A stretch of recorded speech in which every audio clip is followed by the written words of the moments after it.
Bahşen Hanım duyuyor musunuz beni? Bahşen Hanım duyuyor musunuz? Ömer çabuk! Zehra. Bahşen Hanım, Bahşen Hanım duyuyor musunuz? Babaanne.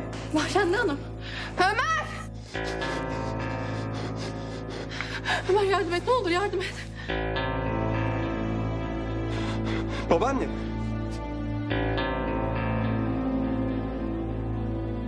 Acil. Acil ambulans. Acil.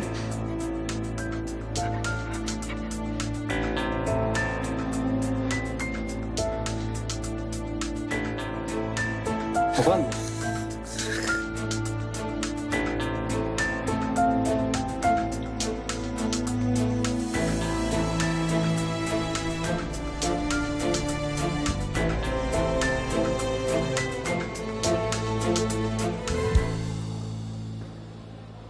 Kesin konuşmalarımızı duydu. Ercan Keser'le işbirliği yaptığımı öğrendi. Kahretsin. Nasıl fark etmedim geldiğini?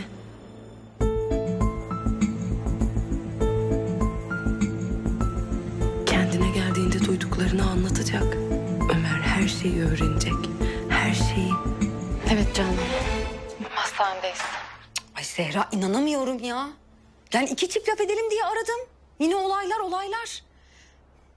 Durumu nasıl peki? Bilmiyorum, yani doktor henüz bir açıklama yapmadı, biz de bekliyoruz. Ama çok da iyi değil herhalde. Zehra siz hangi hastanedesiniz?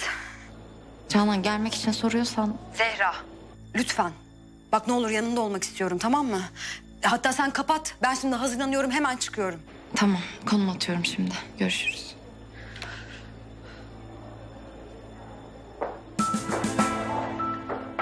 Doktor bey.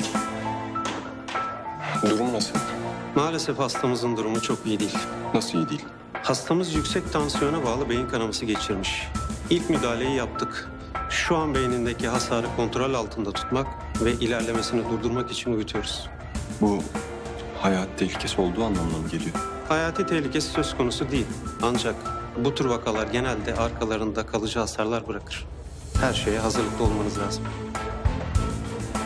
Felç gibi mi? Ciddi bir hasardan bahsediyorsunuz sanırım. Derecesi hakkında şu an için net bir şey söylemem mümkün değil. Uyandığında kendisine yapacağımız tetkikler neticesinde size daha net bilgi verebilirim.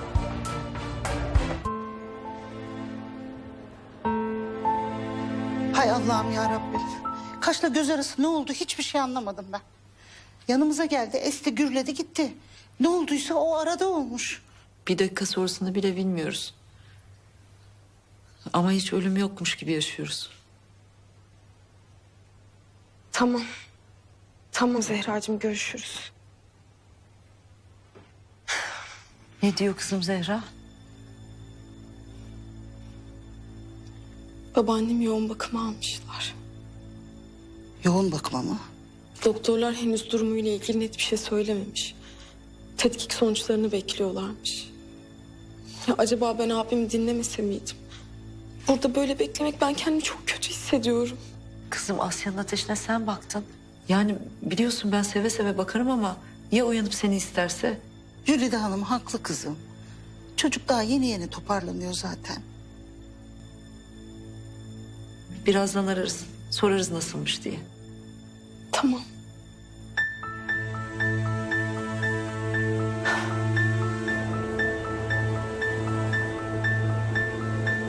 Doktor beyin kanaması geçirdiğini söyleyince çok şaşırdım. Biz bayıldığını düşünürken Felç. belki de sonuç düşündüğümüz gibi olmaz. Bekleyip göreceğiz.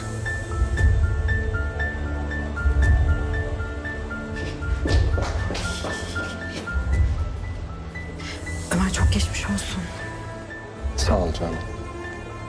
Durumu nasıl, nedir doktor? Beyin kanaması geçirmiş. Yoğun bakımda tutuyorlar. Beyin kanaması. Bahşen Hanım çok güçlü bir kadındır ama bak. Bu badireyi de atlatacaktır.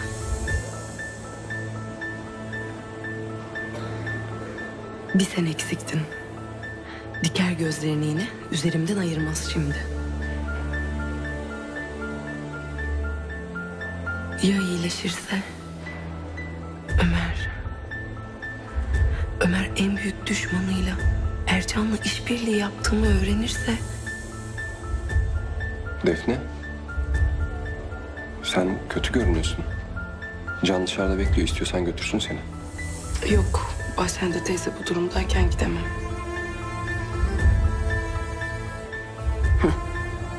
Gören de gerçekten üzüldüğünü sanacak. Ama biraz hava alsam iyi olacak. Tabii. Sen çık. Ben de gideyim bir şeyler alayım. Su falan bir şey ister misiniz? Yok, ben istemiyorum. Sağ ol Canan. Ben de istemiyorum.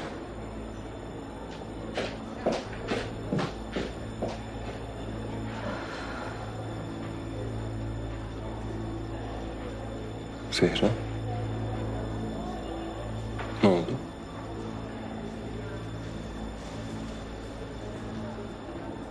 Aklıma babaannem geldi. Babaannen mi?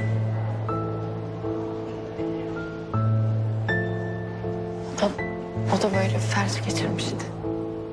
Sonra da...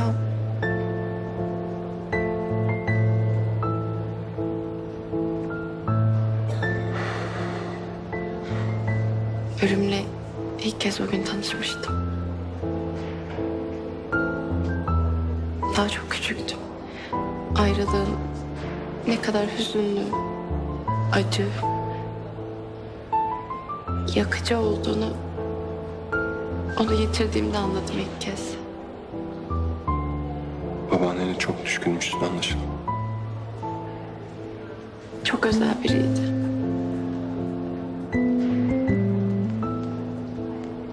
O da bana ustamlı istiyordu biliyor musun? Öyle mi? Bir tür tevafuk herhalde. Yıllar sonra ilk kez konakta duydum bir daha su damlası dendiğini.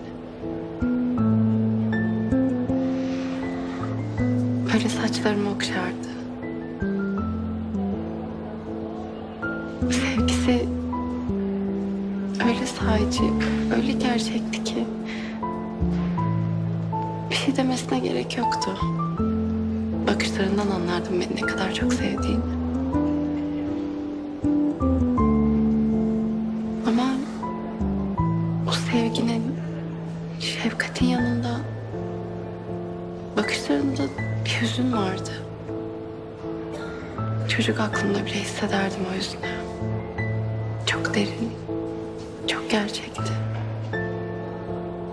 Neden?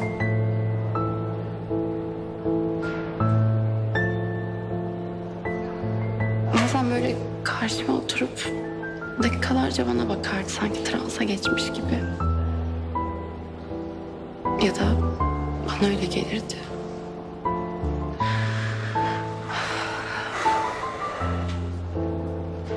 Sen çok şanslıymışsın Zehra. Öyle. Ama dediğim gibi çok küçüktüm. Parça parça hatırlıyorum.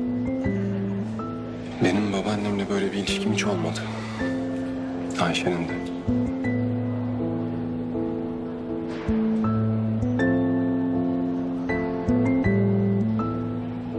Bahçende Hanım duygusunu kolayca yansıtabilen biri değil. O yüzden.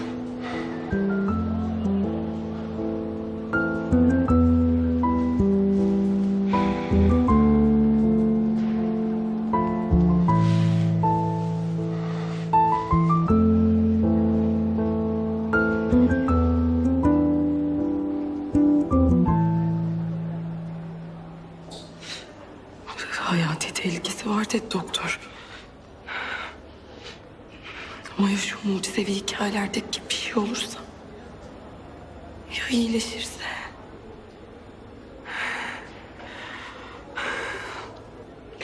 İyileşirse biterim ben. Bu benim sonum olur. Her şeyi duydu, her şeyi.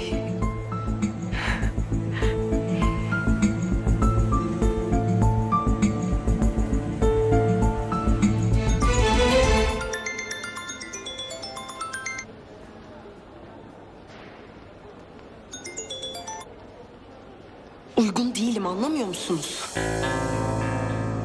Neden uygun olmadığını söyle o zaman. Hastanedeyim. Bahşende teyze Ne oldu Bahşende'ye? sizinle telefonda konuştuklarınızı duymuş. Bir anda yığılıp kaldı. Doktor felç diyor. Durumu ciddi. Hayat böyle bir şey işte.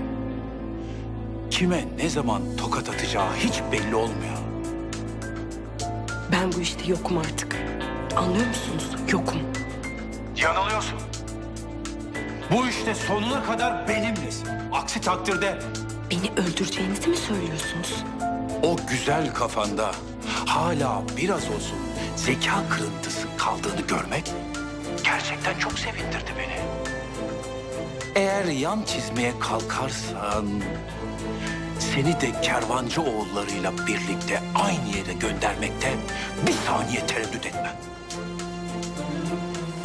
Allah'ım, ne yapacağım ben? Güzel. Şimdi gelelim planımıza.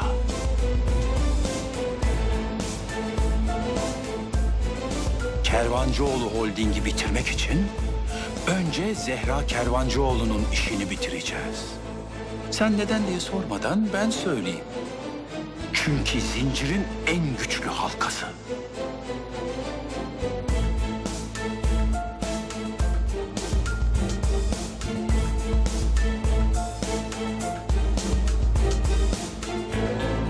Çok sevgili karısını kaybeden Ömer Kervancıoğlu öyle bir dağılacak ki toparlanmasına fırsat vermeden ölümcül darbeyi indireceğim. O imparatorluğu başına yıkacağım.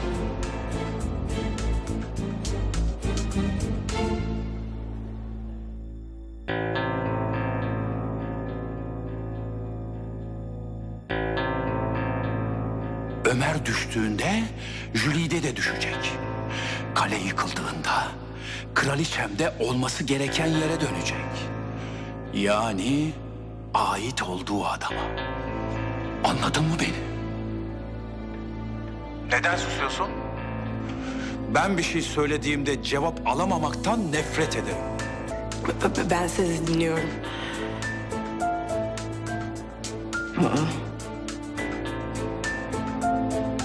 Kimle konuşuyor ki bu ya? Şuna bak, suratı yine perşembe pazarına dönmüş. Kesin yine bir işler çeviriyorsun da. Son sözümü söyledim. Artık top sende. Son şansın olduğunu söylemeyeceğim artık.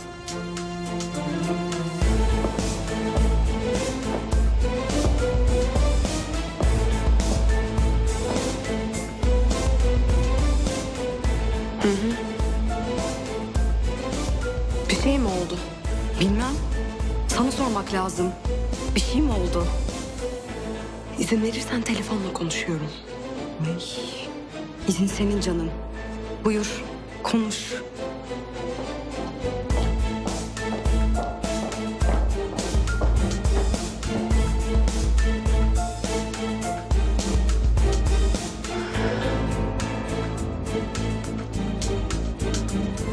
Öyle beklemek zor değil mi? Zor. Elimiz kolumuz bağlı. Öyle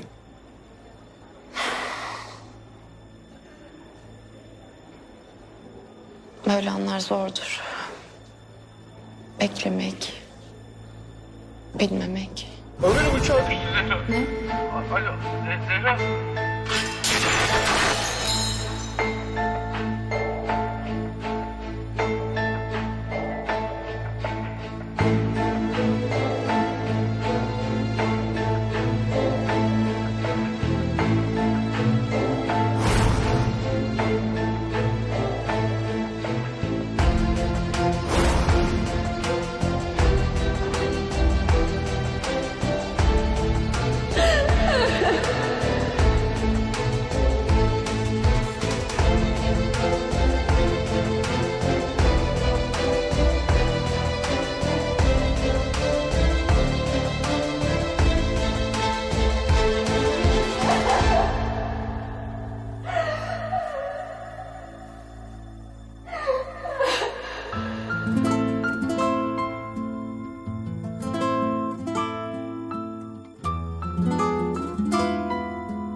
Zehra. Ne oldu?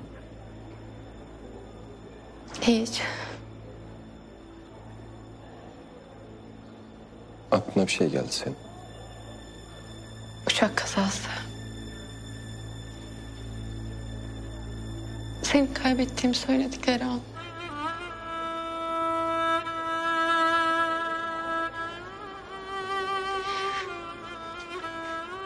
Bir insan tepeden tırnağa acı olur mu?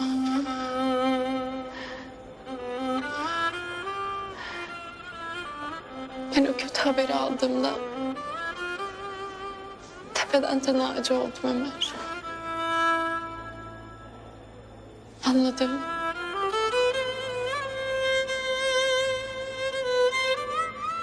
Sensizliğin nasıl bir boşluk olduğunu,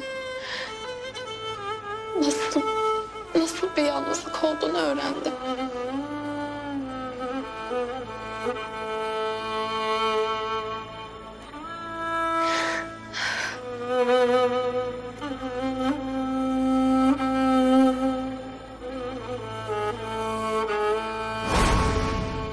İstanbul Beykoz'da bir kafede meydana gelen patlamada ilk belirlemelere göre 11 kişi öldü, 26 kişi yaralandı. Patlamaya gaz sızıntısının neden olduğu açıklandı. Polis çevrede geniş güvenlik önlemleri alırken olay yeri inceleme ekiplerinin başlattığı çalışma sürüyor. Bu arada patlamada yaralanan ve ölenlerin kimlikleri de belli olmaya başladı. Haber merkezimize ulaşan ilk verilere göre patlamada hayatını kaybedenlerin isimleri şöyle: Seyfi Durak, Bahri Asilkan, Hamdi Doğan, Zehra Kervancıoğlu ve Perihan Kuşçu. Kaybedenlerin isimleri şöyle: Seyfi Durak, Zehra Kervancıoğlu ve Perihan Kuşçu. Zehra Kervancıoğlu. Zehra.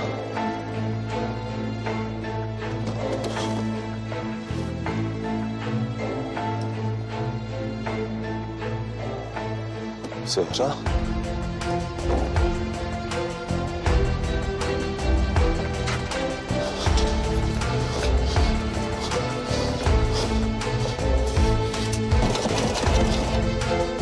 Zehra aç kapıyı Zehra.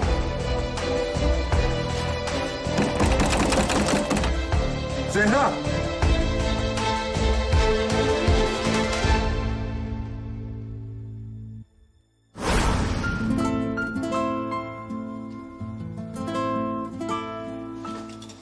Teşhisçiyim ben.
Ben de senin sayende çaresizliğin ne demek olduğunu öğrendim. Kaybedip sonra yeniden kavuşmanın.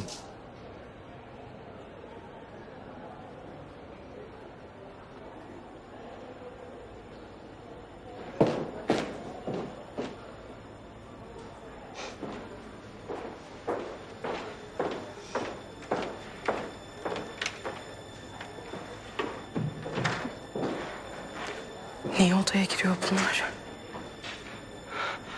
Yoksa kendine mi geldi? Hastamızın durumuyla ilgili bir gelişme var mı? Aslında Vahşende Hanım'ın bilinci yerinde. Şu an için sadece tedbir amaçlı uyutuyoruz. Yani iyiye gidiyor diyorsunuz öyle mi? kritik eşiği atlattı.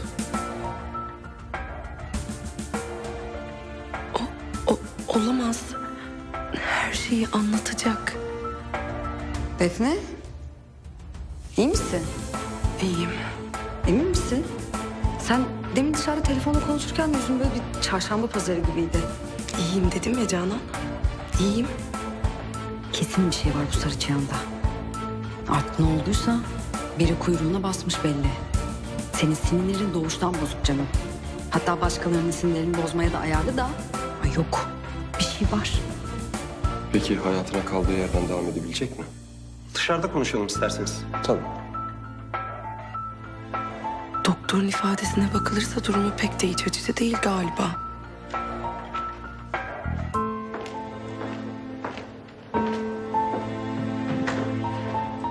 Buyurun, siz dinliyorum. Ömer Bey, maalesef hastamızın tetkikleri şüphelerimizi de doğruladı. Zamanında müdahaleyle beynindeki kanamayı durdurduk. Hayati tehlikeyi atlattı. Hatta daha fazla ilerlemesini de durdurduk. Ancak Ancak felç ihtimalinden bahsetmiştim size. Babaannenizin maalesef ayağa kalkması mümkün görünmüyor. Sağ taraf kısmen daha az hasar görmüş. Sağ el ve sağ ayakta ufak bir hareket kabiliyeti var. hayat tehlikesi. Hastanın yaşı ve genel sağlık durumu yüzünden olumlu bir şey söyleyemiyorum. Ama her zaman istisnalar vardır. Biz gereken tedaviyi uyguladık. Hastanede kalmasına da gerek yok. Bakımını evde devam edebilirsiniz. Kontrol periyotları ve ilaçlar hakkında bilgilendiririm sizi. Yarın sabah da taburcu işlemlerini yapabilirsiniz.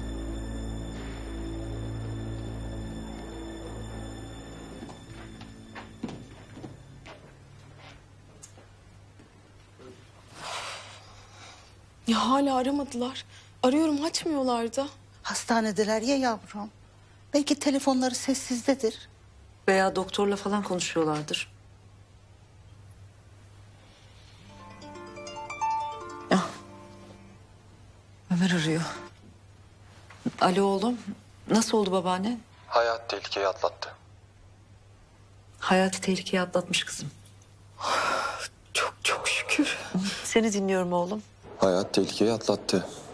Fakat haberler pek iyi değil. Babaannem felç geçirmiş. Şu anda müşahede altında tutuyorlar. Ama yarın taburcu olacak. Hastanede kalacak bir durum yokmuş. Bakımına evden devam edeceğiz. Siz de Alev'in eski odasını hazırlarsanız. Tabii oğlum. Görüşürüz. Anne. Ne olmuş? Babaannem iyi miymiş? Hayati tehlikeyi atlatmış kızım ama felç geçirmiş. Felç mi? Felç.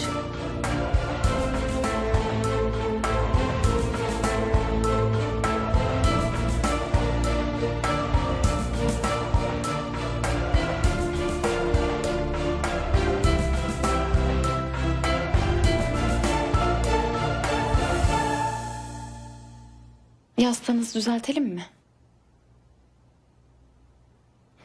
Ya Hediye abla acaba bir yastık daha mı koysak? Hemen vereyim kızım.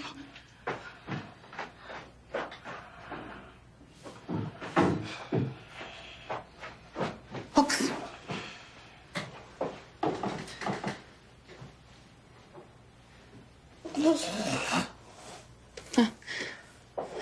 Tamam. Böyle daha iyi oldu değil mi? Hediye abla, yani bir süre böyle kalsın sonra tek yastığa düşeriz. Hep aynı pozisyonda rahat edemeyebilir. Bakma bana öyle. Bakma. Başlangıç teyzeciğim bir şey mi isteyecektiniz benden? Hala kabullenemiyorum bu durumu.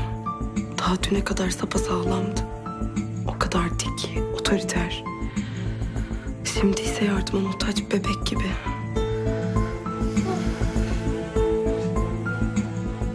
Her şey insanlar için.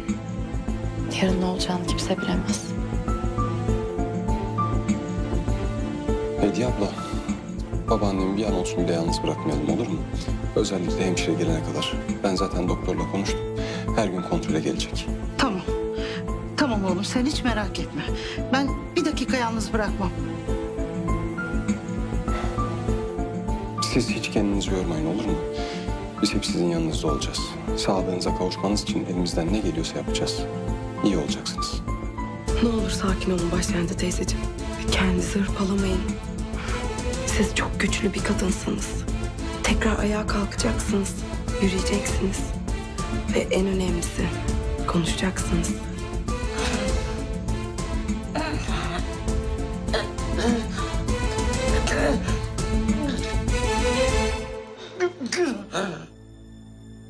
Hediye abla, sen babaannemin yanından ayrılma.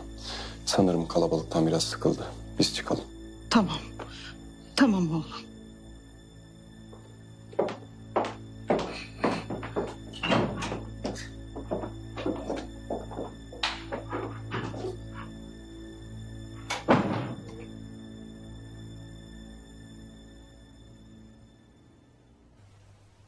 Abi bir süre hastanede kalsa daha mı iyi olurdu?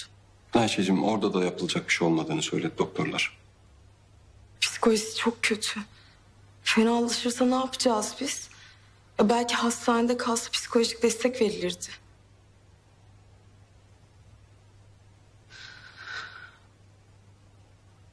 Ben bu konuda özel eğitim almış bir hemşire buldum. Hem fiziksel olarak hem psikolojik olarak her türlü yardım yapacak. Hem hastanede kalmasındansa burada bizim yanımızda evinde olması daha iyi. Bence de. Ya Başende teyze de kendi evinde kalmayı hastaneye tercih ederdi. İnşallah en kısa zamanda iyileşir. İnşallah. Doktorların söyledikleri iyimser olmamı engelliyor. Ömer, öyle söyleme.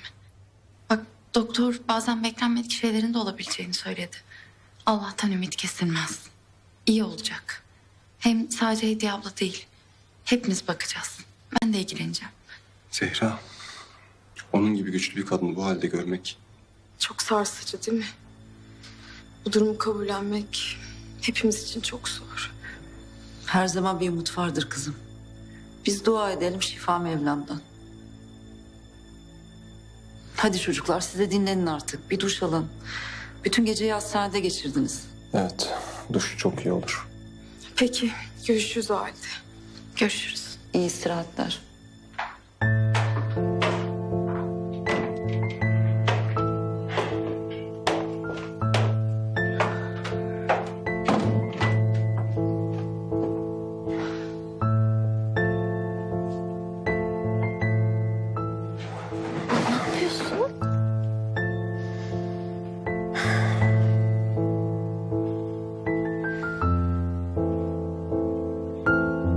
Karım biraz dinlensin istiyorum.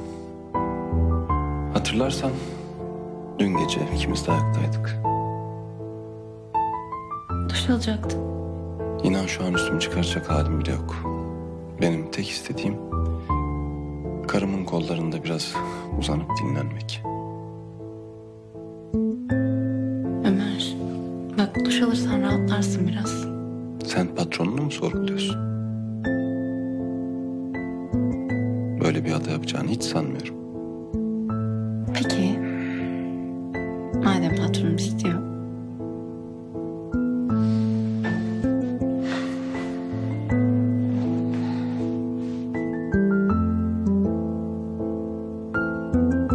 Ne tuhaf. Babaannemin böyle olacağı hiç aklıma gelmezdi. Bir gün ikimizden biri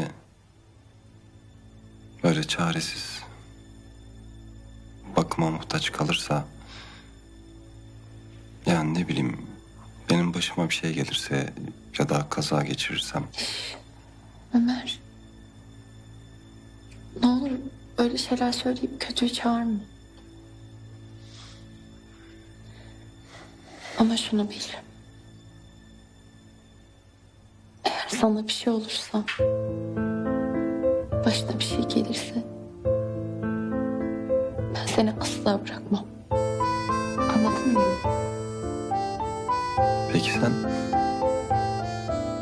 sen sormayacak mısın? Sormayacağım.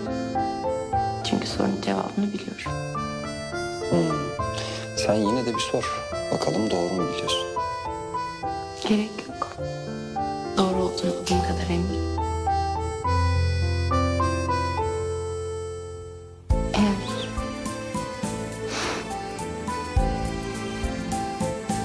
Eğer ben ölürsem Sakın.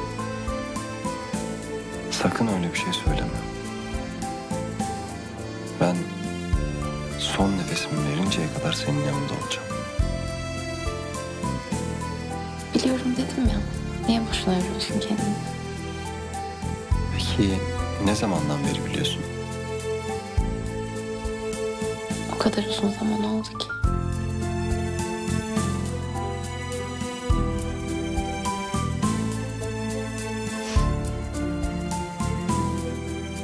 Hani demiştim ya. Sana en çok kızdığım. Hiç tanımadığım zamanlarda bile. Dilim. Hatta gözlerim başka şeyler söylerken. Evet. Evet, söylerken. Benim içimden gelen çok derin bir ses veya altıncı his senden asla zarar gelmeyeceğini fısıldıyordu. Bilmiyorum işte. O zamandan beri biliyorum ben bu sorunun cevabını. Bir de o ses O ses. o zaman bile ömrünün sonuna kadar bu adamlısın diyordu.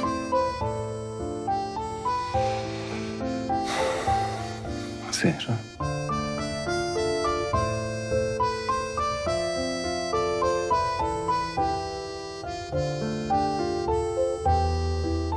Ben ömrüm seninle geçsin istiyorum. Tek duam, tek dileğim bu.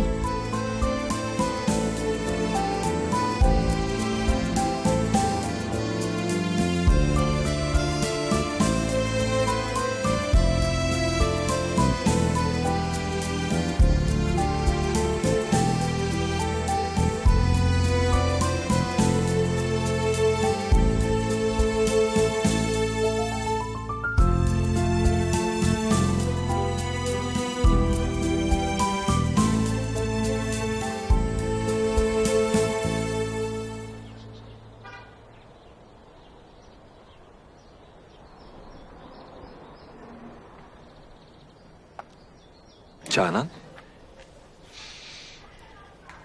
Sana bir şapka, bir de güneş gözlüğü mü alsak? Aa, ya evet bak bu gözlüğü...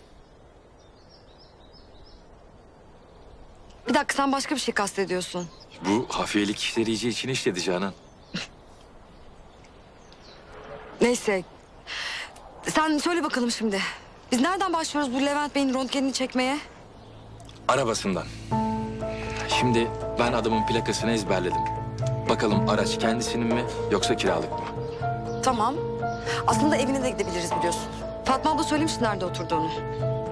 O zaman önce evine gidelim. Yani sonra da yolda giderken plakasını nasıl sorgulayacağımızı konuşuruz. Ben şu Zehra'yı da bir yoklayayım da. O sarılık mikrobu triplerdeydi. Ben çok anlamadım böyle ne olduğunu ne bittiğini. Triplerde mi? Evet. Kesin bir işler karıştırıyor da. Yok durmuyor. Kız durduğu yerde duramıyor.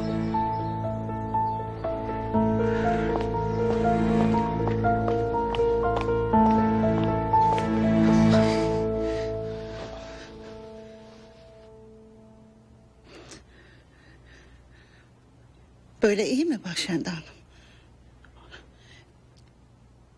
Bir bardak su vereyim mi size? Yastığın birini almamı ister misiniz? Bahşende Hanım, keşke bir işaret verebilseniz. Yani böyle istediğiniz zaman gözlerinizi yumsanız mesela.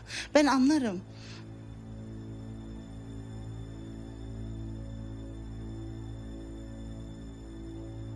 Peki Bahşende Hanım. Siz bilirsiniz.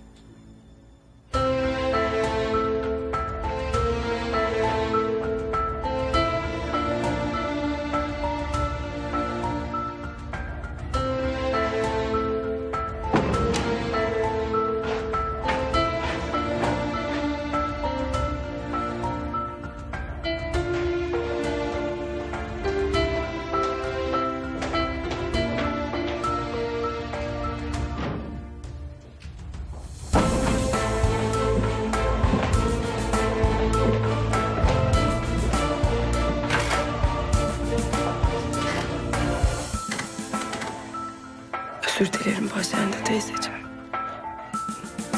Ben böyle olsun istemedim. Affet. Mecbur kaldım.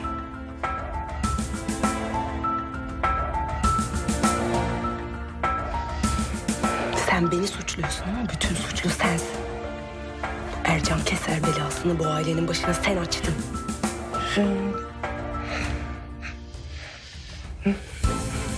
Senin yüzünden benim de başım belaya girdi. Allah'ın cezası adam. Anlıyor musun? Başım belada. Senin yüzünden. Her şeyi yapabilir. Öldürebilir. Hapse attırabilir. Ben çok sevdiğim adamı. Ömer'i. Sırtından bıçaklayacağım. Her şeyden çok sevdiğim adamı. Bakma bana öyle. Gözlerindeki o kibir var ya, kahrolası kibir. Senin her şeyi kaybetmenin sebebi. O çok kutsadığın Kervancıoğlu Holding var ya, Cuma günü imza etkisi aldığında tarihe karışacak.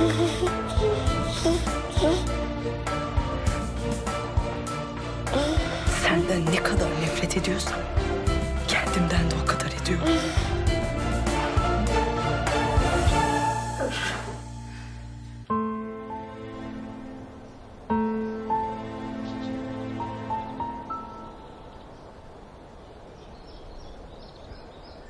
Burası. Fatma ablanın söylediğine göre Levent Bey burada oturuyor. Hadi bakalım.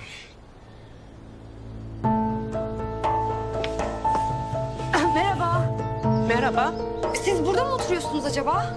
Evet. Birini mi aradınız? Ablacığım biz Levent Bey'e bakıyorduk da evine dolap yapacağız biz. Ölçü alacaktık. Levent Bey diye biri bu apartmanda oturmuyor. Ablacığım, emin misin? Yani sen bu apartmanda oturan herkesi tanıyor musun? Ben 15 yıldır bu apartmanda oturuyorum. Tamam ablacığım kusura bakma. Biz yanlış geldik herhalde. Bir saniye. Alo. Dinliyorum kardeşim.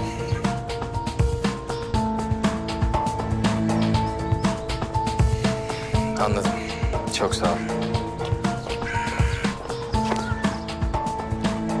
Levent Bey'in arabası kendilerinin değilmiş. Araba kiralık çıktı. Ya nasıl ya? Nasıl? Hadi yürü.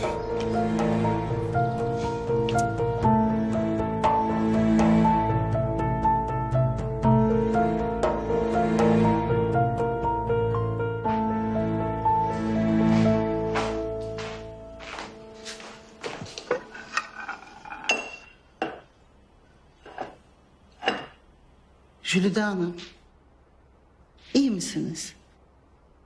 İyiyim. Çok şükür iyiyim. Başlanda Hanım nasıl? Nasıl olsun?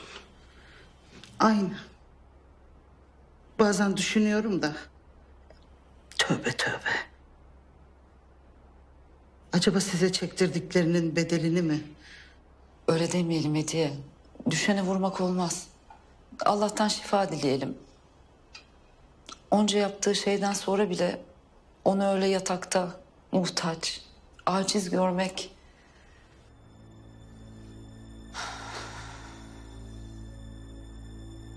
Siz ne güzel bir insansınız Jülide Hanım böyle. Ne olursa olsun bir can taşıyor Hediye. Ve şu an çaresiz, savunmasız bizim elimize bakıyor.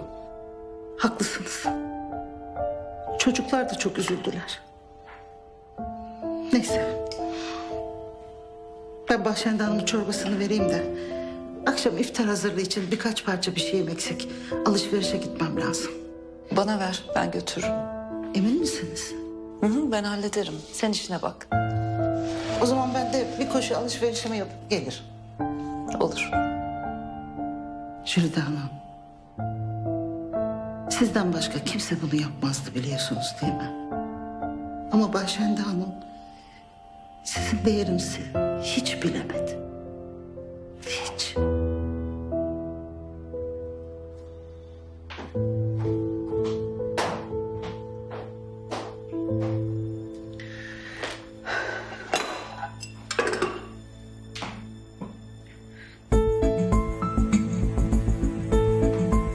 Eğer o Zehra denen yılanı zamanında hayatımızdan çıkarabilseydim bunların hiçbiri olmazdı.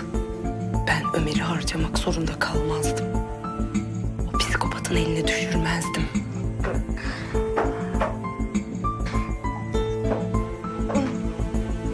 Bahşende Hanım'ın yemeğini getirdim. Ben de yardım edeyim. Arkasındaki yastığı düzeltirsen yeter kızım.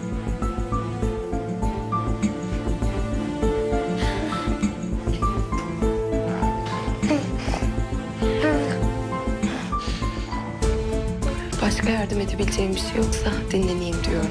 Tamam kızım, sağ ol.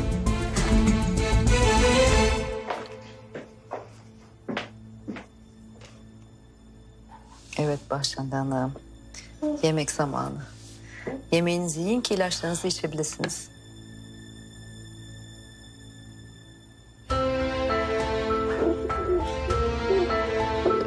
Bahşende Hanım, niyetim sizi rahatsız etmek değildi. Ya, Hediye'nin işi vardı, o yüzden ben getirdim yemeğinizi. Yoksa beni sevmediğinizi biliyorum.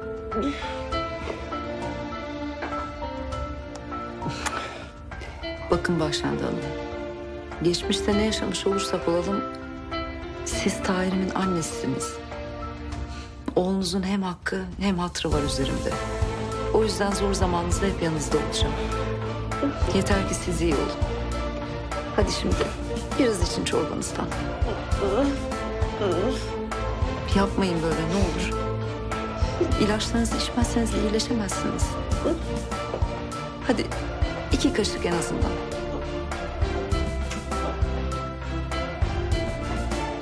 Ama böyle olmaz Bahşende Hanım. Sağlığınızı geri istiyorsanız yemek zorundasınız. Lütfen.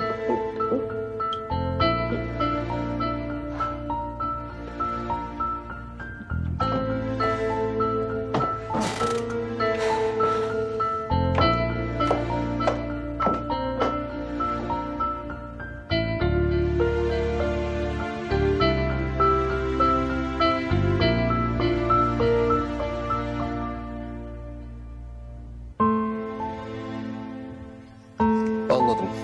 Anladım. Çok geçmiş olsun. Umarım ciddi bir şey yoktur. Çok sevindim. Peki bu durumda yeni bir hemşireyi ne zaman yollayacaksınız? Peki. Teşekkür ederiz. Ne olmuş Ömer? Babaanneme bakacak olan hemşire buraya gelirken ufak bir kaza geçirmiş. Birkaç gün olamayacakmış. Çok kötü olmuş. Sen Güven Bey'le de görüştün değil mi? Hı hı. Peki o ne diyor Bahşende Hanım durumuyla ilgili? Bu yaşlarda bu tür vakalar olabiliyormuş. Ama bunu tetikleyen bir şeyler olmuş olabilir. Yani tansiyonunu yükseltecek bir şeyler. Tabii bunu Bahşende Hanım iyileşip konuşmaya başlayana kadar öğrenemeyeceğiz. Evet. O ses neydi? Mutfaktan geldi sanki.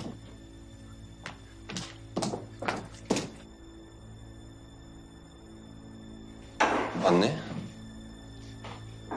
İyi misin? Yok bir şey oğlum. Nasıl oldu anlamadım. Ne yapıyordunuz ki? Ben Bahşende Hanım'a yemek götürmüştüm. Ama ne yaptıysam elimden yemedi. Hediye abla yok mu? Yok, o alışverişe gitti. Ben yediririm dedim, yolladım. Ayşe de Asya'yı kreşe götürdü. Hemşire de geç gelecek. Yemek yemezse ilaçlarını içemez, dokunabilir. Bir de ben denesem? İyi olur tabii ama senin elinden de yiyeceğini sanmıyorum. Olsun. Ben yine de deneyeyim. İlaçlarını zamanında alması lazım. Tamam kızım. Sen çorbayı koyarken ben de ilaçlarını hazırlayayım. Hı hı.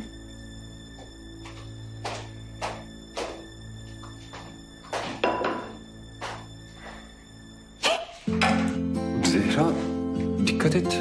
Yardım edeceğim diye yanacaksın. Ya öyle birden nasıl oldu anlamadım ki. Suya tutalım mı elini? Yok yok gerek yok tamam. Teşekkür ederim. Ne için?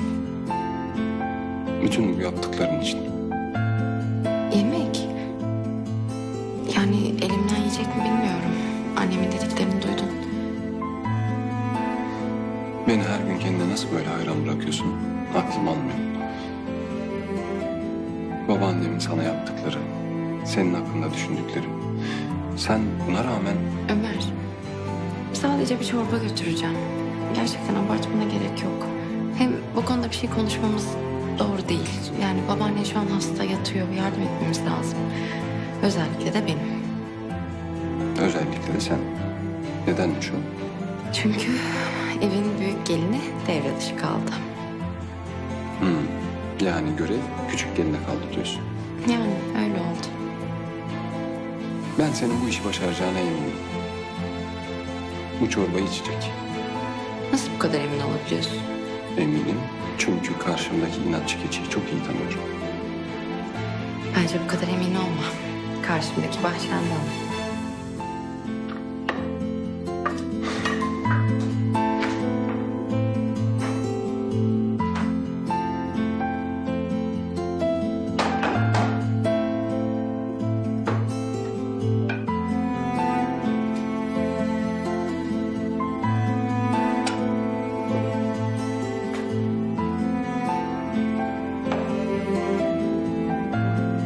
Zehra, Efendim?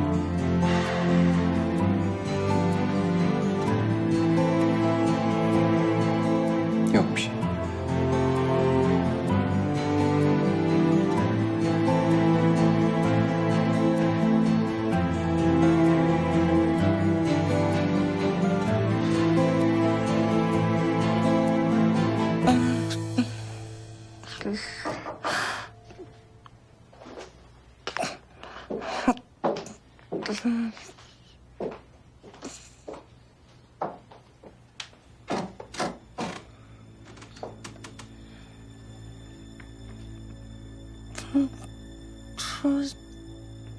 Bir şey mi istiyorsunuz? Bahçende Hanım, bir yeriniz mi ağrıyor?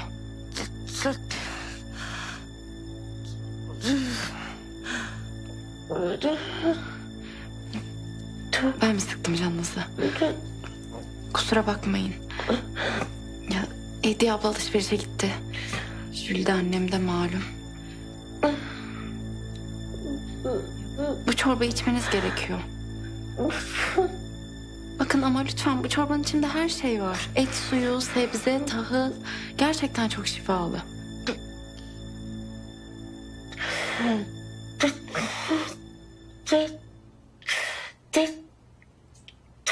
Siz bir şey mi göstermeye çalışıyorsunuz? Ha, su mu istiyorsunuz? Buyurun.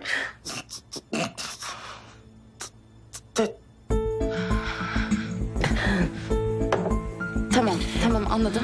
Siz bana bir şey anlatmaya çalışıyorsunuz. Tamam birazcık sakin olun. Bahçende Hanım, ben sizin ne dediğinizi anlamaya çalışacağım ama lütfen ilk önce bu çorbayı için olur mu? Lütfen.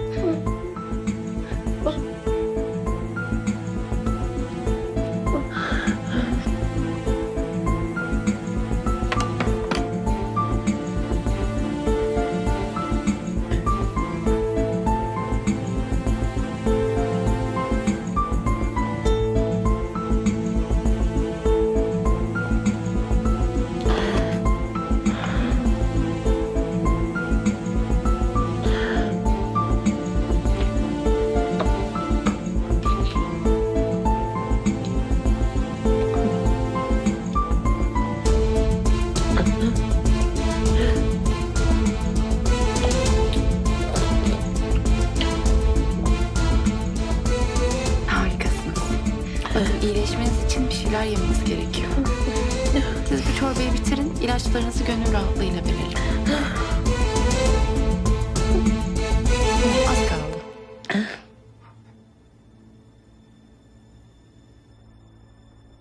Siz çok güçlü bir kadınsınız Bahşende Hanım. İyileşeceksiniz. Hem de çok kısa bir süre içinde. Doktorlarınız bile şaşırtacaksınız. Sadece biraz gayret etmeniz gerekiyor. İstemeniz gerekiyor.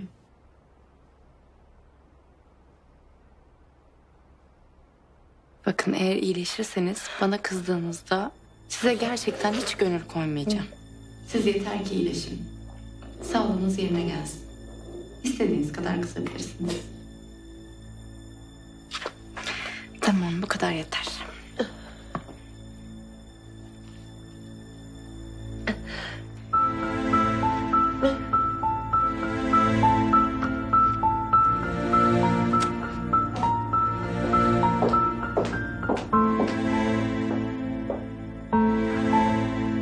Ömer?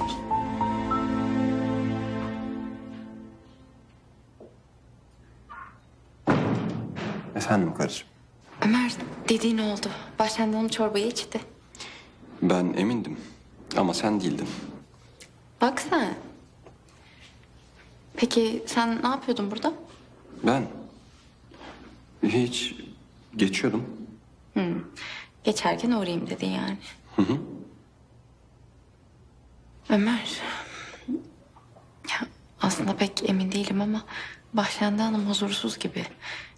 Yani sanki bir sıkıntısı, bir derdi var. Zehra, normal değil mi? Yaşadıkları durumun kabullenmesi, hazmetmesi. Yani evet aslında.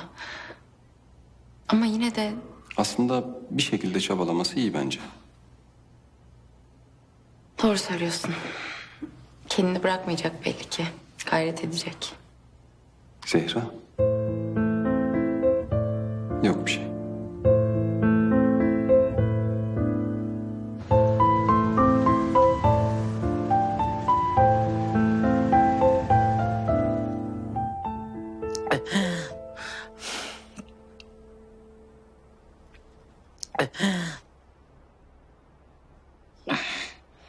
Ercan, bir saniye anlatacağım.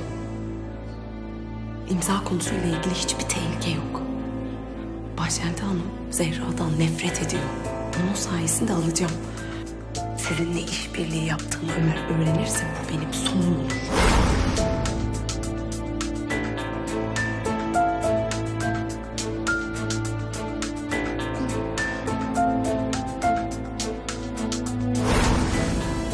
Sen beni suçluyorsun ama bütün suçlu sensin. Ercan Keser belasını bu ailenin başına sen açtın. Senin yüzünden benim de başım belaya girdi. Anlıyor musun? Başım belada. Senin yüzünden.